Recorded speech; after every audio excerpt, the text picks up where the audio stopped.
et je suis choqué. La colonisation est-elle un crime? Non. Non, la famille, c'est une dinguerie. Et je vous jure, déjà le fait de... Comme je le dis, on est dans une bascule bizarre. Et c'est bizarre ce qui est en train de se passer là. C'est très très bizarre. Bon, petite réaction sur Édouard Philippe, objectif 2027. Cette question, hein, monsieur le Premier ministre, comment sortir du risque du J'aime bien Jean-Michel Apathy parce que lui, il n'hésite pas, il tape. magma? On en tire au fond. Il y a aujourd'hui, chez beaucoup comme Attal, Darmanin, des gens qui étaient un peu de droite, un peu de gauche, qui sont devenus macronistes, plus macronistes. Le risque de la droite molle façon Juppé. Qu'êtes-vous exactement? Et on s'est posé la question notamment de êtes-vous encore un homme de droite? Oui, parce que en même temps a peut-être un peu brouillé la perspective. Alors, qu'est-ce qu'il y a de droite en vous? Qu'est-ce qu'il y a de gauche en vous? Première question. Allez-y. Allez-y, alors on y va. Faites-vous un lien entre l'immigration et la sécurité? Parfois. Pouf. Chaud, chaud, chaud, chaud, chaud, chaud. Alors, bon, là, il vient de répondre, hein, on a vu. Moi, je vais quand même répondre à ça parce que je vais me permettre. C'est ce pourquoi je fais des vidéos, pour pouvoir répondre des fois, un peu avant. Le lien entre immigration et sécurité. En fait, moi, je ferais pas un lien entre immigration et insécurité. Je ferais plus un lien entre insécurité et pauvreté. En fait, l'insécurité, c'est les conséquences d'une pauvreté. Je la justifie pas, hein. Je l'explique. C'est les conséquences d'une pauvreté. Maintenant, évidemment, les gens qui sont immigrés, ils sont plus confrontés à la pauvreté. Donc, je ferais plus un lien entre immigration et pauvreté qu'un lien entre... Parce que justement, pourquoi je ne ferais pas le lien direct entre immigration et insécurité? Parce que, justement, la majorité de l'immigration ne commet pas d'insécurité. Et si on va dans ce raccourci de immigration et insécurité, dans ce cas, on va se dire quoi? On va dire, ouais, musulmans, je fais un lien entre musulmans et mecs qui s'explosent. Entre chrétiens et pédophiles. Ouais, je fais un lien entre, d'ailleurs, pédophiles et hommes politiques aussi. Je fais un lien entre violeurs et mecs de campagne. Je fais un lien entre, vous avez vu les raccourcis stupides? C'est le lien, c'est le raccourci dans lequel ils veulent nous emmener, les mecs tard, les CNews et tout. Donc c'est pour ça que je peux pas faire un lien entre immigration et insécurité, mais je fais le lien entre immigration et pauvreté.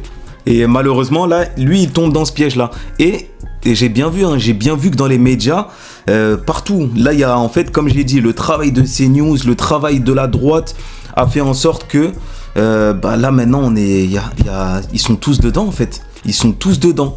Avant ces genres de mecs de droite là, ils s'éloignaient un peu de la politique de Marine Le Pen et de Zemmour. Ils marquaient vraiment un front. Mais là, vous le voyez de toute façon avec Sarkozy qui maintenant embrasse, qui galoche Marine Le Pen à bras ouverts. Vous avez qui encore?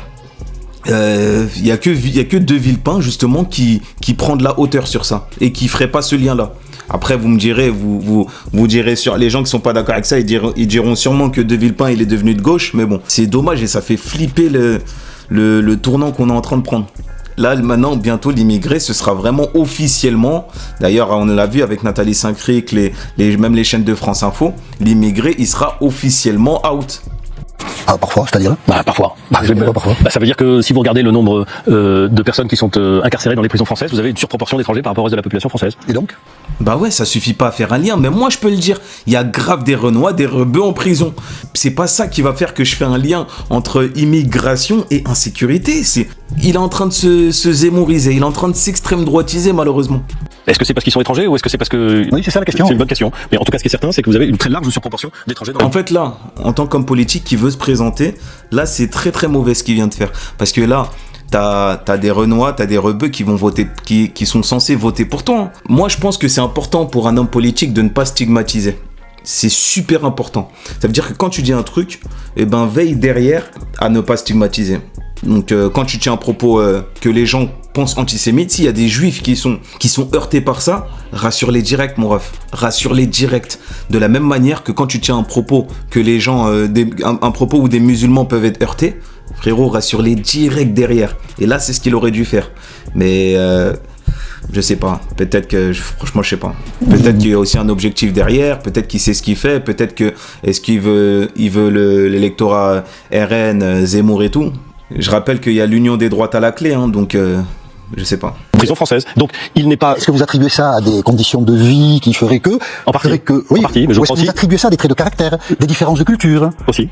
Je pense qu'il y a un certain nombre de jeunes gens issus d'immigration qui arrivent d'Afghanistan. Ah oui, et je rappelle les gars, c'est que les chiffres. C'est vraiment que les chiffres. La majorité de l'immigration, c'est surtout ça, l'immense majorité de l'immigration. Pourquoi on fait pas un lien entre immigration et travail? Pourquoi on fait que le lien entre immigration et insécurité? Immigration et travail. Parce que la France, elle tient debout. Peut-être aussi grâce à l'immigration qui fait des travails sous tension. Que peut-être personne ferait. Et quand je dis personne, même pas moi qui est français, je le ferais même pas peut-être. Des travails de ménage et compagnie. Donc moi je ferais plus un lien entre immigration et travail, entre immigration et respect des lois de la République, entre immigration et... Vous savez, on peut faire plein de liens en vérité, hein. On peut faire un tas de liens. Mais non, nous on se concentre sur le lien de immigration et insécurité. Et pareil, à ce moment-là, il faut sortir les chiffres. Dans toute l'immigration, hein, je sais pas on est combien, je sais pas ça représente combien. Que représente la proportion d'insécurité dans toute cette immigration? Elle doit représenter quoi, 5%? Et du coup, on fait quoi des 95%? Et là, j'ai dit un chiffre comme ça. Vas-y, on va dire, pour vous rassurer, on va dire, elle doit représenter quoi, 20%? Et du coup, on fait quoi des 80% des Français qui travaillent, qui sont chauffeurs VTC, qui sont boulangers, qui sont vigiles, qui sont policiers, qui sont ainsi, dont leurs enfants font gagner des coupes du monde, rayonnent culturellement dans toute la France, dans tout le monde entier. Qu'est-ce qu'on fait de tout ça? D'Europe centrale qui ont absolument pas ni les codes ni l'envie de respecter les règles qui prévalent en France. Si on parle de votre raisonnement, ça pourrait vous conduire, si vous étiez au pouvoir, à refuser de manière systématique des entrées sur le territoire à des gens qui viennent de certains pays ou qui sont porteurs de certaines cultures. Non, j'ai dit tout à l'heure que j'étais favorable à l'immigration choisie. Il y a des types formidables qui viennent d'Afghanistan, des types formidables qui ont aidé les armées françaises quand elles étaient là-bas. Comptez pas sur moi pour leur dire vous avez plus votre place chez nous. On parle beaucoup de valeurs chrétiennes dans le débat. Il y a un retour, on évoque souvent cela. Qu'est-ce qu'on dit à des gens qui meurent de faim, qui viennent clandestinement, qui meurent de faim dans des pays étrangers, ou des gens, il y a des pays africains qui sont aujourd'hui très menacés par des groupes djihadistes qui pourraient se saisir d'États, ce qui est totalement effrayant. Qu'est-ce qu'il y a des gens qui fuient les pays dans ces cas-là? La France a toujours considéré qu'il était nécessaire, enfin toujours, en tout cas quand elle a été une république, toujours considéré qu'il y avait un droit d'asile, que ce droit d'asile il existe, qu'il ne doit pas être dévoyé, qu'il doit être contrôlé, qu'il ne doit pas permettre d'accepter tout le monde, c'est vrai, qu'il existe et que j'entends le faire le préserver et le faire respecter, bien sûr. Vous vous sentez différent sur dans ce débat-là? Là au moins sur ça, il est différent de Zemmour et de Wauquiez et de Retailleau, enfin je crois. De Marine Le Pen? Je sais pas, j'ai l'impression que Marine Le Pen explique que l'objectif à atteindre c'est l'immigration zéro. Je ne crois pas que ce soit l'objectif à atteindre. Vous vous sentez très différent de Bruno Retailleau dans ce débat-là? Plus proche sans doute, oui. Mais peut-être avec... C'est-à-dire vous êtes plus proche de Bruno Retailleau que de Marine ça, Le Pen? sans doute. Il n'a pas l'air très éloigné de Marine Le Pen. Je pense qu'il y a une différence. Vous me demandez, je vous réponds. Oui, je suis plus proche de Bruno Retailleau. Mais je sais pas si Bruno, par exemple, considère qu'il faut continuer à organiser une immigration choisie. Je pense que oui. Puisque nous parlions de cultures différentes apportées par les immigrations successives, mais certains des immigrés dont je vais parler sont là depuis longtemps. Est-ce que l'islam est compatible avec la République selon vous? Oui. Ah, ça c'est une bonne question. Ah bah il a déjà répondu. Oui. Sans hésitation. Comment vous réagissez quand vous voyez une femme voilée dans la rue? Est-ce que l'islamisme politique veut mettre à bas la République? Oui. Oui, bien sûr. Non, je parlais vous dites bien sûr, pardon. Non, mais je parlais de l'islam. Ouais, moi je parle de l'islam aussi. Pas de l'islamisme, je parlais de l'islam. Très bien. Islam compatible avec la République, oui. Comment vous... Ah ouais, parce qu'il y en a qui pensent que non, donc c'est important de dire que oui. On a qui pense que non? On a Zemmour, on a... Bah après le problème c'est qu'il y a certains qui pensent que oui, et ben ils se cachent un peu. On a l'impression qu'ils se cachent un peu et derrière ils vont mettre des lois comme vouloir interdire le jeûne. Là je pense à Laurent Wauquiez, vouloir interdire le jeûne, vouloir interdire telle et telle chose. Donc il y en a beaucoup qui se cachent derrière le fait d'être contre l'islamisme, mais en vérité ils sont contre l'islam. Il y en a, ils ont beau mener un combat contre l'islamisme, le peuple, lui, il va y voir un combat contre l'islam. Et c'est pour ça qu'on se retrouve avec des commentaires islamophobes de part et d'autre, X, Facebook, partout. On se retrouve avec ça. Et à l'aise, hein, franchement à l'aise. C'est en train de se décomplexer tranquillement. Et ça, c'est voulu. Réagissez quand vous voyez une femme voilée dans la rue? Je vais vous répondre très honnêtement. Peut-être que c'est quelque chose de bien ou de pas bien, j'en sais rien. J'aime pas ça. J'ai jamais été à l'aise vis-à-vis du port du voile. Et je vais vous dire pourquoi. D'abord parce que... Putain. Et ça, je répète la famille. Un débat comme ça doit pas être à la télé. Et en vrai, je pense aussi que Jean-Michel Apathy doit pas lui poser cette question-là. Ça s'inscrit dans un débat religieux avec les représentants de la religion. Parce que là, pareil, tu vas stigmatiser un tas de femmes voilées. C'est comme si moi je dis, j'aime pas voir les gens avec la kippa. Vous allez me dire non parce que la kippa c'est pas pareil que le voile. Le voile c'est contre les femmes, c'est pour la pudeur, c'est parce que les hommes musulmans sont des pervers. Dans tous les cas, pour éviter tout risque de stigmatisation, encore plus quand c'est un élu qui veut être président pour 2027. Tu dois pas dire ça. Tu dois pas dire ça. C'est stigmatisant. Et là, on va retenir que le fait que tu as dit non. On va dire que ça te gêne. Il va dire sa réponse, hein, mais c'est stigmatisant de fou. Ils se rendent pas compte, les mecs. En fait, ils se mettent pas à la place des femmes musulmanes. Je pense que c'est là où il faut se mettre en tout premier à la place des femmes musulmanes. Tu leur dis, toi, t'es même pas musulman, t'as aucune légitimité à dire ça, et tu dis ça te gêne. Ça te gêne. Alors que les femmes elles-mêmes, ça les gêne même pas. Hein. Les premières concernées, ça les gêne pas. Toi, tu dis ça te gêne. Ça, c'est problématique de fou. Un signe. Moi, je veux bien, attention, hein, la question, elle doit se poser. Mais comme j'ai dit, c'est à la télé, ok, hein, mais c'est avec des savants. Les Français, les représentants français de l'islam, il y en a un tas. Vous voulez pas les inviter? Tariq Ramadan, je sais pas pourquoi Tariq Ramadan. Après, peut-être j'ai raté des épisodes. Hein. Quand ça parle de Tariq Ramadan, c'est pour parler en mal de lui ou c'est pour décrédibiliser quelqu'un. Mais j'ai pas compris pourquoi. J'ai peut-être raté quelque chose. Parce que là, aux récentes nouvelles, Tariq Ramadan, il est innocenté. Enfin, il est innocenté. On a vu la cabale médiatique qui a été lancée contre lui par Jean-Claude Elfassier et Caroline Forest. Donc, je sais pas, je comprends pas. Religieux, ostensible, j'aime pas beaucoup les signes ostensibles religieux, je n'aime pas beaucoup ça. Mais surtout, parce que c'est souvent... Moi, les signes ostensibles religieux, je vois... En fait, je sais pas en quoi ça dérange. Un mec avec une kippa, c'est magnifique. Une femme avec une croix, c'est magnifique. Une femme avec un voile, c'est magnifique. Je vois pas le danger dans ça, en fait.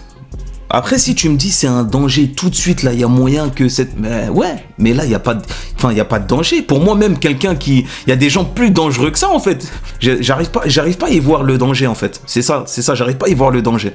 Le signe d'une forme de soumission, d'obligation qui serait portée par la femme, de ne pas être elle-même, parce qu'elle pourrait susciter le désir. Voilà. Donc là, il rentre justement dans la religion. Et ça, c'est pas bon. Il rentre dans la théologie. Et puis ensuite, le désir des hommes. Moi, je vais vous dire, je pense que c'est les hommes qui doivent se contrôler, et pas les femmes qui doivent se voiler. Je pense, moi, mais c'est ma position, c'est mon interprétation individuelle. Je pense, moi, que j'ai infiniment plus d'admiration pour les femmes qui cherchent à enlever leur voile en Iran que pour ceux qui, en France, expliquent que c'est un acte d'épanouissement. Mais un acte d'épanouissement, c'est leur conviction des femmes. Que c'est leur conviction religieuse. Mais, ce que je dis là, et que je dois dire, je pense très sincèrement, ne me conduit pas à vouloir interdire le port du voile dans l'espace public. Même pour les filles mineures, par exemple, puisque c'est même pour les jeunes filles mineures, parce que on a une loi qui interdit le port du voile intégral. Veillons à ce qu'elle soit bien respectée. Je ne suis pas sûr qu'elle l'est toujours. C'est assez difficile de faire respecter. Exactement. Moi, honnêtement, l'idée de dire qu'on va demander aux policiers d'aller voir une jeune fille dont on ne connaît pas forcément l'âge, est-ce que tu as 15 ans, est-ce que tu as 16 ans, est-ce que tu as 18 ans. Enfin, encore une fois, la laïcité, ça n'est pas l'interdiction de la conviction religieuse dans l'espace public. On a même vu... donc voilà. Bon, c'est bien. Normalement, voilà, ça doit s'arrêter juste à là. Normalement, ça doit se limiter à ça. Dire ça, c'est tout. Respecter les croyances religieuses, respecter le principe de laïcité. Enfin... Mais ça sert à rien de rentrer dedans, ça sert à rien. En fait, tu crées encore plus de... Je sais pas ce que ça crée de la confusion, ça crée de la stigmatisation, et voilà. C'est pas ouf. Je trouve ça pas ouf. Du Sénat, un rapport du Sénat, une proposition voulant interdire le ramadan aux gens mineurs. Mais ça, ce sont des républicains qui ont proposé ça. C'est des gens, vous étiez copains avec eux. Mais on a le droit d'avoir des avis différents. C'est une dérive? Non, je pense que c'est une dérive. Bien sûr, c'est une dérive. C'est une grosse dérive. Mais lui, il veut des fins.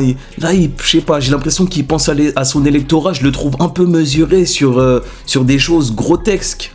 Je pense qu'il y a une bonne question qui est posée. Et la question de savoir comment est-ce que dans une société qui est devenue laïque, vous avez l'apparition et le développement rapide d'une religion nouvelle. À l'échelle de l'histoire de France, elle est nouvelle.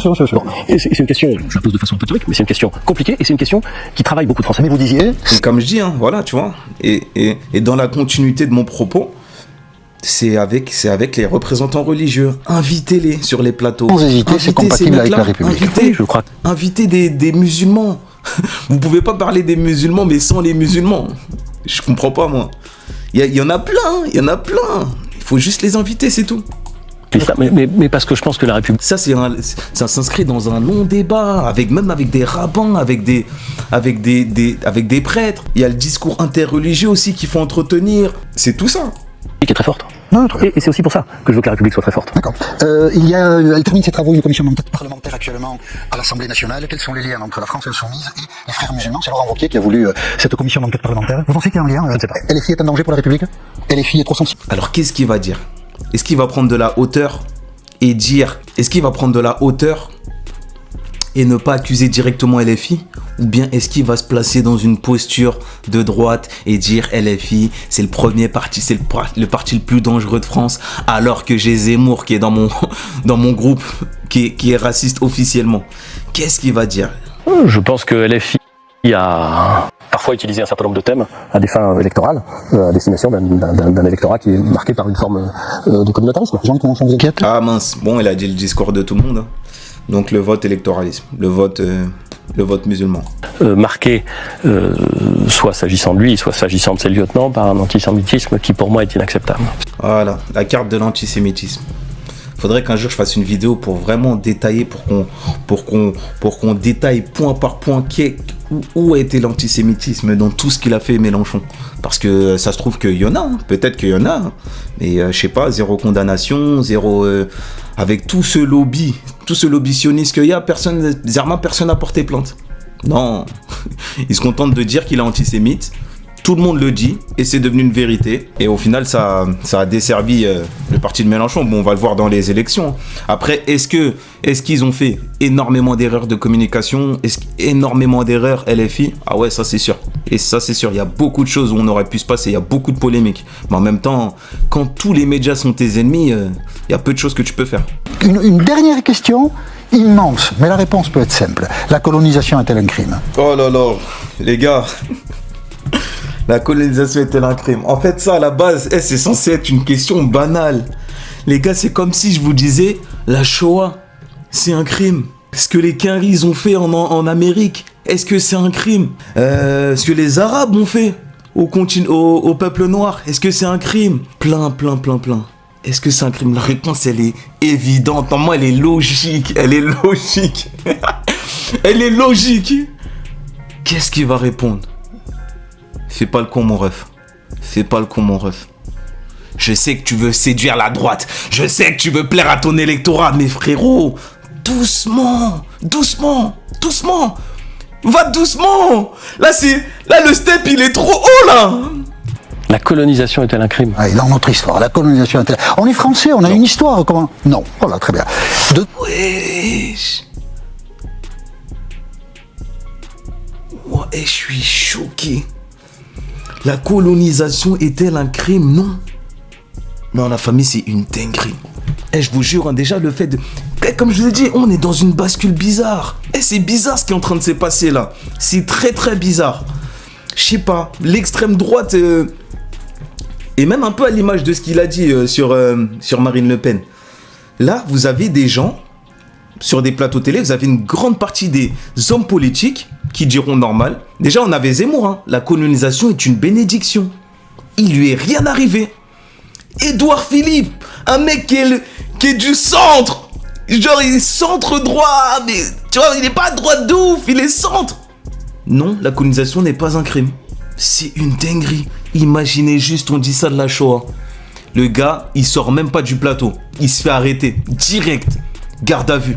72 heures. OPJ, il vient direct. Comparution immédiate. 6 mois ferme. 15 ans de sursis. C'est une dinguerie, la famille. Eh non, je suis choqué. Pourquoi? Droite ou de gauche, Édouard Philippe? Bon, chacun jugera, mais j'ai ma Ah bah ouais, voilà le droitomètre de Jean-Michel Apathy. Ah, dommage. J'aurais voulu qu'il s'explique. La colonisation n'est pas un crime. La famille. Je sais pas. C'est en train de prendre une tournure bizarre, hein. Moi, je vous le dis, c'est en train de prendre une tournure très, très bizarre. Très, très bizarre. Il y avait aussi le bail de on peut être islamophobe. Bon, après, ça s'est expliqué, ça. Hein. En gros, il y a le droit d'être islamophobe. Après, d'ailleurs, Mélenchon, il a très bien fait parce qu'il a posé la question, du coup, à Patrick Cohen sur France Info. Il lui a dit, mais si on peut être islamophobe, du coup, on peut être judéophobe. Silence. Patrick Cohen, silence. Non, la famille, c'est chaud. Je sais pas pourquoi il a dit ça. Je sais pas pourquoi il a dit ça. Je crois pas que je vais avoir des commentaires sur ça parce que l'interview elle dure 3 heures. Mais c'est une dinguerie. Les gens ils le trouvent plutôt relou, hein. Apparemment c'est un Macron bis.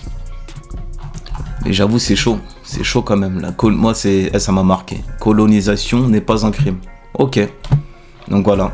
Donc là ce discours il va tourner sur les réseaux et les gens ils vont partir sur le fait que ouais c'est pas un crime, hein. On parle de viol, on parle de vol, On parle d'appropriation culturelle, financière, ouais. Tout, on parle de traître d'être humain. Non, c'est pas un crime. Ok, j'ai capté.